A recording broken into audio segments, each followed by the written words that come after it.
In this episode, I had the opportunity to sit down with a professional basketball coach for Cholet Basketball, a team in the Betclic Elite, which is a top division league in French basketball. And we talked about a lot of important points as to what does it take to be a professional basketball player, the things that nobody talks about being a professional athlete, Mamba Mentality, and a lot of stuff that you don't want to miss. This is going to be another banger of an episode, so make sure you keep your eyes and ears open and mouth shut. A place where we bring athletes, coaches, and professionals from the sports world together to share insight, stories, and the lessons about the game and the grind behind it. Welcome to Athletic Podcast.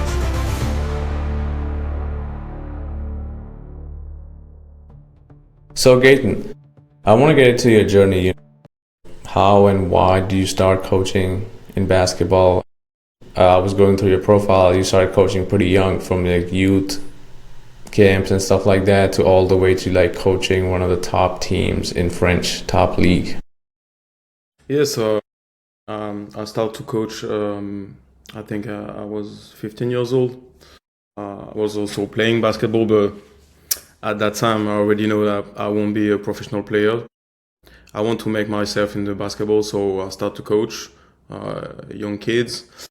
And then I do some diplomas and keep going coaching and going up on several divisions. And I did my study. After high school, I go to university, especially about sports, and keep going coaching some young kids outside of the university at the same time of my study. And after that, I started to work as a coach for young kids and non-professional players. But at the same time, I started to do individual workouts for a player who want to be pro or young pro. And all that bring me to the professional level since 4 years ago. I start as an assistant coach, second assistant coach, and under 21 coaching team in second division. Then we go down in third division, and I became assistant coach, especially about individual workout and video stuff. Then during 2 seasons in third division, then I've been called by my agents that we can maybe start to go really high, and so he tried to find me some job in the first division, and we had a couple of discussion with 3 teams, and so I became assistant coach for Cholet Basket. I do especially individual workouts and a bit of video stuff about schooling, open schooling. Wow, that's awesome. Like, you actually started at 15. That's pretty young age. Yeah. So you've coached like so many levels and you've been coaching for so long. Like, what difference do you see, in different levels, like from you to like let's say somebody's like 16, 17, all the way to like professional? Like, how does one develop into that, and what difference do you see in each level? The main difference, as far as I'm concerned, is really with the pro player. Most of them already have habits about working out. With the young guys, we first have to give them the habits about working out and be really focused on what is important. With the pro player, normally most of them already know that, but sometimes we get surprised. Last year I worked a lot with Mohamed Jawara, who've been drafted by the New York Knicks, and that was my main goal when they get me in the club, is to help him to be drafted. And when he came, he already had 3 years with pro team as a young guy, 2 years in Paris basketball, and 1 year in Poitiers in second division. And I discovered that he got no habits because nobody in that kind of team helped him, and there is not so much individual workouts. For the young guys, they are also. Sorry, sometimes if I make mistake with my English. No problem. Yeah, in that kind of team, they are really focused about the pro player and the player who got many time on the courts, and not so much about the young guys and the development of this kind of player. So I was surprised when he came 1 year before the draft. Many things to help him, just about routine and things like that. Sure, yeah, definitely. That's great. So technically especially in Europe, I've seen a lot of European players getting drafted more and more into NBA, and Europe basketball is taking over. So how does European system work? How do they develop players? Are you when do you join clubs? Are you training them in sense your goal is to make him go NBA or high level professional basketball? How does training differ from the other countries? I don't really know how it works in the US because I did it. I never been in university to see how they work, but in Europe, I think the main point is that when they are ready to play against pro player adult, we put them in the team with adult. We don't let them with young teams and play against young player if they are ready.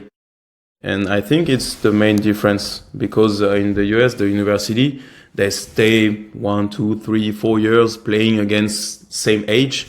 And, this year in our team in Cholet, we got one guy who is 16. He's ready to play against pro player. He's ready to play against adults. So we make him play against adults and practice every day against adults. Okay, sometimes if he need more time on the court, we let him play the game with the under 21 team. But all the practice, he are with us. And I think that's the main difference between Europe and the USA.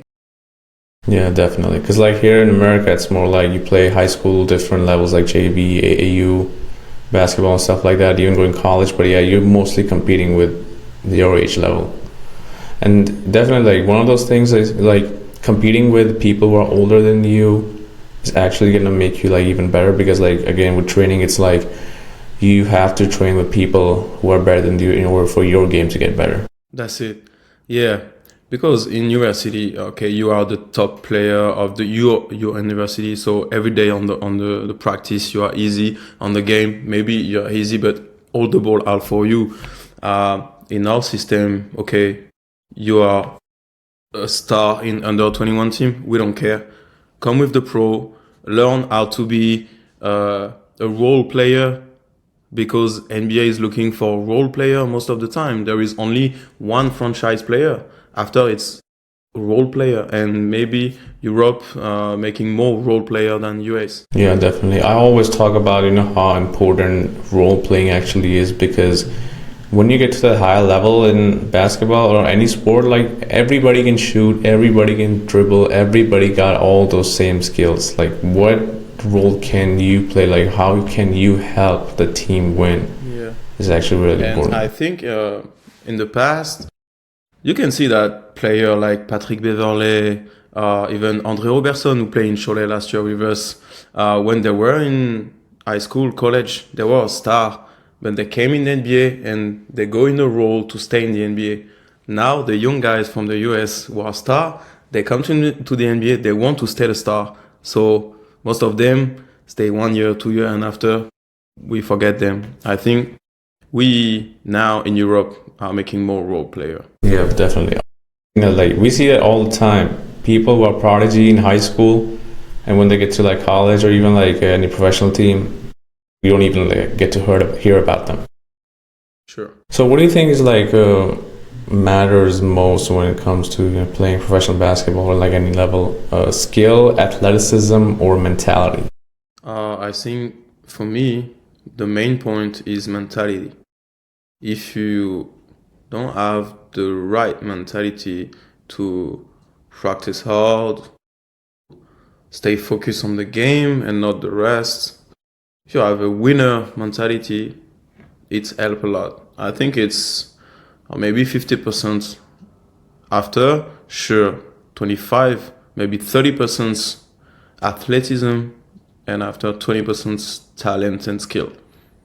As far as I'm concerned. But sometimes there is a player, okay, he don't have the great mentality, but is super skilled or super athletic, so he can become a pro player. But in general, I think mentality is the main point. Definitely, because being at the pro level, again, everybody got the athleticism, everybody got the skill. You're competing with the same level people, or maybe like people who are better than you.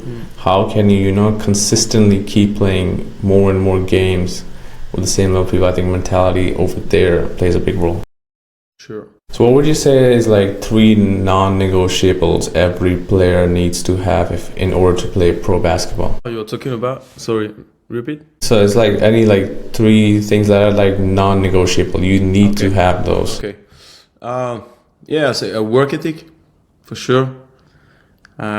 Winning mentality and competitive mentality. And physically you have to be ready to practice and repeat efforts. I think that's the 3 main things. Right, definitely. And what would you say is mistakes these athletes make who want to play pro basketball but they're not able to achieve it? What are the mistakes they make in their journey to being the best player they can be, or even playing professional basketball, college basketball in America, stuff like that? I think the main mistake is think that you arrive before you arrive. But for me, you'll never arrive. Every day you have to work because at the moment you think it's okay, I got my first contract, okay, I'm good. Nah, because there is many people on your back who want your contract. So yeah, I think the main point is never think you're good. You're never good. You have to do even more every day and keep working and keep being ready to do more than the other. Yeah, definitely. That's it. That is actually a great point, because that's something I think it generally applies in everything in life we do. Sure. Let's say if let's say you start a business and that business is successful, somebody else out there is working 24/7 too to get to that level and beat you in your competition. So yeah, it's a never-ending journey. You gotta work every day, get better every day. You're right, definitely. So what do you think is something that separates guys who make it from the guys who don't make it? Yeah, for sure, the mentality. Because there is many talented player, but the main point is how do you use this potential, this skill, and you can use it in the game in the right way, listening to the coach, what the coach asks, and okay, sometimes there is a bit of luck, because we can see sometimes in a pro level some players are not really good with that kind of coach because they don't match to be together. Even in the NBA, sometimes you can see a player play a few minutes in a team, okay, get traded, and now wow, he became a 6th man of the year. It can happen. So there is part of being in the right place at the right time, find the right spots, and at that point, I think the agents have to really be better on that. In Europe, I think many agents doesn't really know basketball, doesn't really watch games. Sometimes they call you and, okay, I got a good player for you. Okay, what he can do? He's a great scorer. He's not a great defender. We don't want guys who don't play defense. You never watch our games. We have no weak player in defense. Oh, yeah, really? Okay, you don't know basketball, you don't watch. I think that's the main point. If the agents try to put a player in a team, but the philosophy of the coach don't match with this kind of player, that's difficult. Right, yeah, definitely. Yeah, that's also another great point you touched upon. I'm also big on this, whenever any player trying to get recruited into let's say even NCAA or a pro team, I always tell them know the team first. What are their strengths? What are their weaknesses? Know where you're going. Yeah, for sure. Because let's say if you're a great shooter and you want to go to a team which already has 3 or 4 shooters in their team, do you think they want to recruit you? They already got what they're looking for. That's it. You're right. And all you have to know, I don't know in NCAA how it works, if it's the player, if it's the parents, if it's an agent, but you have to get people around you to help you to do the right choice about basketball, not about only money and things like that. Yeah.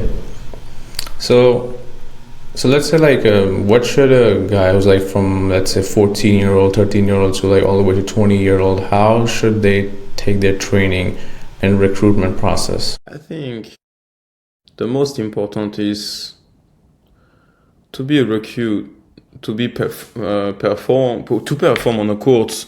The most important for me is to know yourself.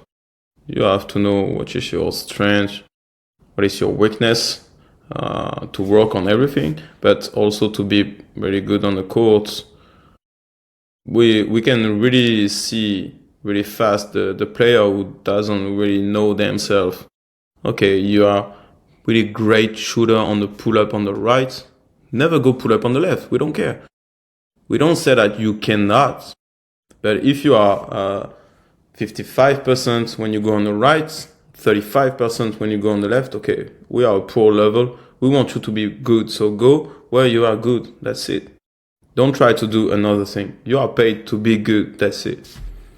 So I think really know themselves is really, really important to be performing on the court and to be recruited. And after, like the NBA, being in a role, really understand how you can bring something on the court. That's really important. So should somebody keep polishing his strength, or should he also work on his weakness too? Okay. For me, the strength is the most important because that's why you are known for. But for sure, you have to work on your weakness because you can be better and better every day, for sure. And I don't know if maybe your strength is the shot, but you are not a great driver. Okay, at one moment, nobody let you shoot what you can do. So you have to work to have another answer, have many things on your bag to answer the defense. So first, your strength, and for sure, hold the weakness to get the biggest bag possible. Right. Yeah, definitely. So we know all the, working on your game and everything, all training is all that important. How important do you think is things outside of training, like film study, nutrition, recovery, stuff like that? For me, is 50-50. Is the court is important, but all the rest is important because if you don't sleep a lot, you don't sleep enough, you won't be ready to practice, you won't be ready to perform. If you don't hit the right thing at the right moment, if you don't study the game, if you study your game, study other game, you cannot be great on the court. So for me, it's 50-50, really. Definitely. Yeah, I've seen like, again, because you are training a lot and training all day, sleep, recovery, nutrition, everything needs to be dialed down. Yeah, like, sure. A lot of people don't understand, like, if you like go in there, clock in and clock out from training, like the training doesn't stop because you have to take care of the things off the court too. For sure. And we can see sometimes on Instagram, YouTube, okay, I'm starting the workout at 4 o'clock. Okay, it's not because you are starting during the night that you're gonna be better. No, you have to plan everything to be really performant on the court. It's not about every day 4 o'clock on the court. Okay, but at 5 you do what? That's it. Yeah, definitely. As I also tell people all the time, like, just because Kobe Bryant woke up at a certain time and did certain workouts doesn't mean you have to, because again, there's a skill gap, there's a physical attributes gap, everybody's body's demand is different, and also some people who are spending 3 hours, 4 hours on the court, the question is, if you're actually training, you cannot train more than an hour. Your body won't be able to take it.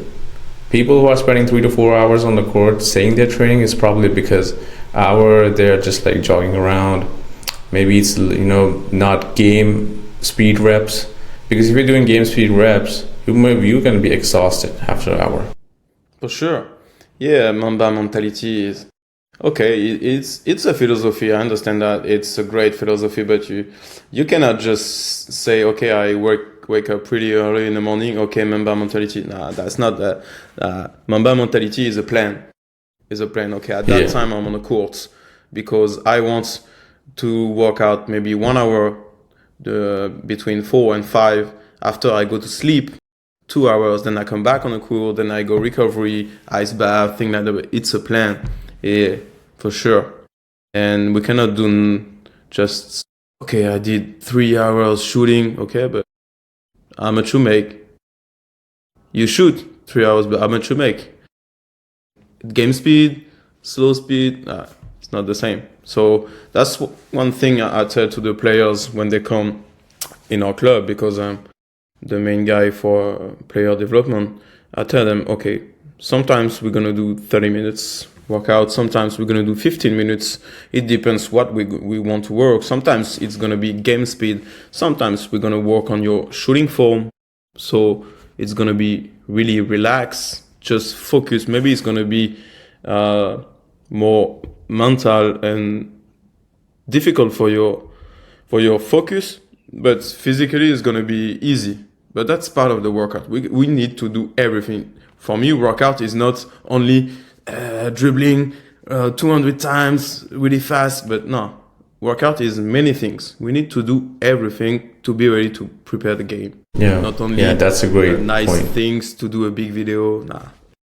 Yeah, double hand dribbling and stuff like that. Yeah, I mean, especially I've seen people training something just to look good on camera, and those things actually do not even transition properly into the game. They're not even like properly. They don't even transition at all. Sure, for sure. I really agree. I saw many individual coach try to gain business by doing things nice on camera, but okay, you are doing something 1 against 0 with 5 dribble. At what moment during the game your coach gonna let you doing 5 dribble without shooting, without passing? Come on. Okay. End of possession if you are Kobe Bryant, if you are Kevin Durant, if you are Devin Booker, or in Europe if you are Mike James. But that's all. All the rest you have to be ready to catch and shoot, do quick decision, and be effective on everything. That's all. So, okay, sometimes you can work something, but sometimes the most important is not that. For me, the most important is to make basket. Because basketball is to put the ball on the net, on the rim.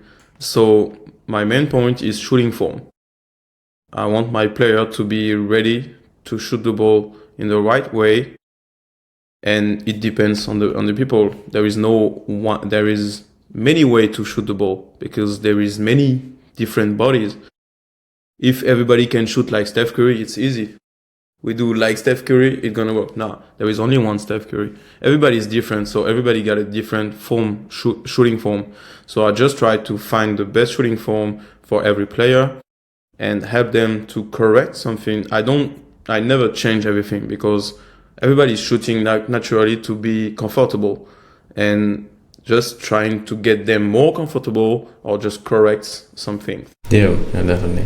Yeah, I don't like Stephen Curry has done brain running for a lot of people. Like now, whenever I play pickup games, everybody wants to shoot three. Nobody wants to play in the paint. Sure. Nobody wants to play pick and roll. Everybody's just standing in 3-pointer ready to shoot the ball. For sure. He really changed the game and the approach. Many people to the game. You can see there is no more Shaquille O'Neal. Yeah, I miss that. Even like 7-footers even want to shoot the ball now. Shoot the ball, but that's part of the game. Okay, now you can shoot the ball, but don't forget that near the rim you are unstoppable, especially in NBA because there is a 3-second in defense. So play near the rim and be unstoppable. That's it. But the game is changing. Now it's Stephen Curry. Maybe later there's gonna be another player doing different things. We're gonna see. Yeah, definitely.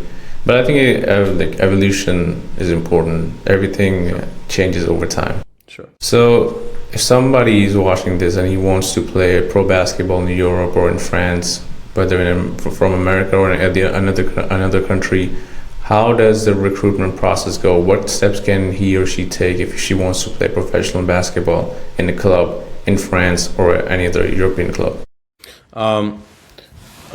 In our team, there is many factors. The first thing is we are looking for. Well, we are watching games, NCAA games. We watched. Then we got some French agents who got contacts about US agents, and they talk together. And sometimes they say, "Okay, we got this player. He can do that." And after they gave us a list of players, then we watch. So the most important is to be good on the court on NCAA, and after just gain an agent, and after the agent has to do his work. But the recruitment process is we just watched games and we talk with the agents most of the time. Right. So in order to get noticed, he or she has to be playing at a high level, because not a lot of, I don't think so any European teams will be looking at lower levels. If let's say somebody's actually good, but he's not getting an opportunity to play at the high level, what steps he or she can take? Can he like contact directly to the club, or maybe he or she has to go through an agent? Like, what can he do? Because a lot of people sometimes don't even get that opportunity to play at the higher level, but they know they can help a team win. After, there is many options. If you play in NCAA 2, maybe you can try to go to some tournaments. Sometimes there is tournament for open players who don't have any contracts.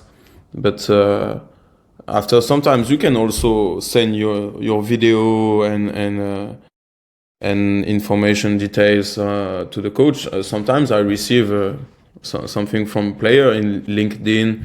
They send me video. Okay, we watch, and if it's something interesting for us, we try to go further. But if it's not interesting to us, sometimes we talk with Avon. Okay, maybe it can be interesting for the second division, third division. Sometimes it work like that. And I know that there is many agents in the world, so just try sometimes to be in contact with some agents, European or US agents.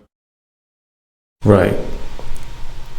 So do you look something differently in an international player than recruiting somebody from your own, European? Is international scouting different from European scouting, or it's just the same? No. Or you don't care until and unless they're talented? We don't care. There is just some rules that we have to respect. In the first division in France, we can only have 6 strangers, and we have to get 4 player from France. And in the 6 foreigner we can take, there is only 4 from the US we can have. So it's all about the rule. After, we don't care. Okay. Yeah, we don't care if it's a US player, a Nigerian player, French player. It's just there is rule, and it depends on the country. There is some country there is no rule. You can take 10 US player to play. I think it's maybe in Greece. Maybe in Greece there is no rule. After, it depends the competition, because in a European competition we play in Basketball Champions League, and there is a rule, the same rule than in France. You have to get 4 players from your country. But if you play in EuroLeague, like Monaco, Milan, etc., there is no rule. You can have 10 US players on the court. So it depends. So every country and clubs have their own system. That's it. But the international system, the European system, is normally 4 players from the country. But after, sometimes competition can do what they want. So I wanted to touch upon mental toughness. How important do you think having mental toughness and focus in professional sports, and how can one train to be mentally tough?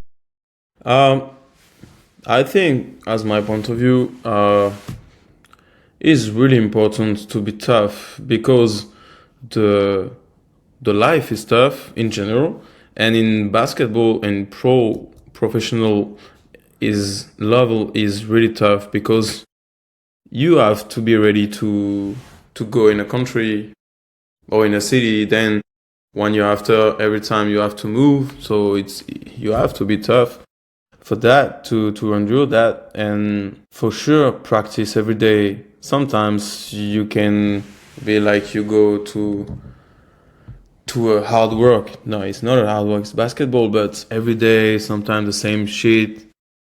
It can be tough, so you have to get mental tough. And if you are a US player, you go to Europe, you're gonna arrive. If you play in second or third division, maybe you are the only foreigner in the team. So maybe you go to hit with all the team and everybody speaking French except you. It can be really tough to start at a pro level in Europe, and it's not the same life to be in New York than to be in Cholet. Cholet is a really small city, so you have to be ready for that too. So that's really important for that. And how you can train that, for me, a part is you are born with or not. After, everything can be trained.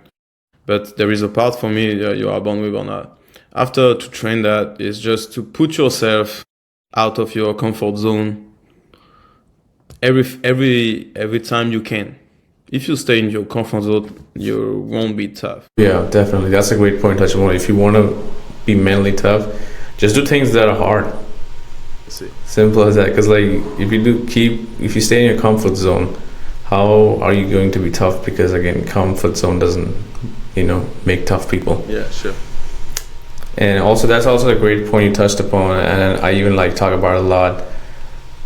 When you play professional basketball, it's not the same as playing basketball when you were young or in youth teams and stuff like that. It is a job, and there will be days when you do not feel like going to practice, when you do not feel like going to games, because now you're gonna have to treat it as a job, because you are actually in a business environment and you're like an employee to the team.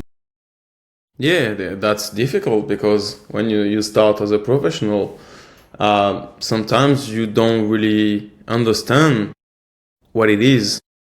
You don't understand that sometimes, okay, you play in first division. If the team goes in second division, many person in the back office maybe gonna be fired. That's part of the job. So you have to understand and feel the pressure of that there is money. There is many people who put money on the team, and they have big expectation on you. So you have to be ready to feel that pressure and play with that pressure to be performant on the court. And that's difficult for some people. Yeah, definitely. So what are 3 things somebody can start doing today if they want to play professional basketball? Okay. First, the main point will be train hard. And when I say train hard, and every practice, you have to try to destroy the guy in front of you. It's not against him. It's just to make you be better every day. I was not a great player, but when I came on the court every time, I want to defend on the best player of the team because I want to improve. Every practice, I don't know if there is a player who was playing with me when I was young. Is Boris Dalo. He played in EuroLeague. He played in the G League in Brooklyn. Every day he was on a practice, and I said to the coach, "I get Boris." The coach said, "Sure, yeah, I get Boris." Okay. During 3 months, he kicked my ass. I don't care. At the end of the season, the only guy in France who can defend on that guy was me. That's part of the game. Be ready to do every day, sacrifice yourself on the court, on the practice, and never relax. You relax after. That's the first thing. Second thing for me is work on your shoot. It's it's not only about quantity, is shooting form. The shooting form is really important. You have to be, like I said before, comfortable to shoot the right way. But sometimes you need somebody to help you to that. But shooting form is really important. At that moment, like you said, everybody wants to be Steph Curry. So there is many good shooter. So if you cannot shoot, for now it's difficult to be pro. Every position. Yeah. So that's the second thing. And third thing, take care of your body. Sleep, eat well. That's really important. The best recovery is sleep, eat well. Yeah, definitely. And what would you say is like one thing that players need to stop doing right now, which is holding them back, you know, in achieving their dreams and goals of playing pro basketball? You mean one other thing that I said? Like one thing they need to like stop doing. Stop doing, my bad, I didn't understand. Stop doing, stop thinking that just watching video on Instagram and YouTube and say, okay, I want to do this move is enough to play basketball at pro level. Who are you? What is your strength? And try to be the best at this role. Yeah, definitely. Again, role playing, really important. Sure. 90% of especially players like, in the world are role player. Yeah. I always give this example of Dennis Rodman. He had 0 points most of the game, but was such a big asset to Chicago Bulls and Phil and everybody because he was a dog on defense and he can get those rebounds. Yeah, it's just, and it's just be ready to put your ego in your pocket, because everybody wants to score, but it's just about ego. You don't need to score to be a professional player. Just need to be good or to be great at one point, and that's not easy for everybody to put the ego in the pocket. But I talked many times with Andre Robertson last year. Andre Robertson, who played in OKC. He told me that when I was in college, I was a good shooter. I was good to score that. But when I came to NBA, I just understand that in every team there is one guy who are better than you in everything. So you have to find one thing that you are better than everybody, and just do that perfectly. And we don't care about the rest. You are paid for that. Do that. That's it. Yeah, definitely.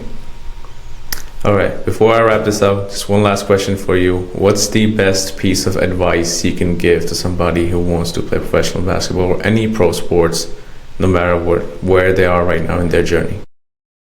Just believe in your dream and put everything you can to achieve it. And even you don't achieve, you will be okay with that, because you did everything. Yeah, definitely. Well, it was a great podcast. Thank you for stopping by, and I really appreciate having you here. Thank you for taking the time. Thank you. And I wish you all for sure. And I wish you all the best in your coaching journey. Thank you so much. All right, take care. Take care.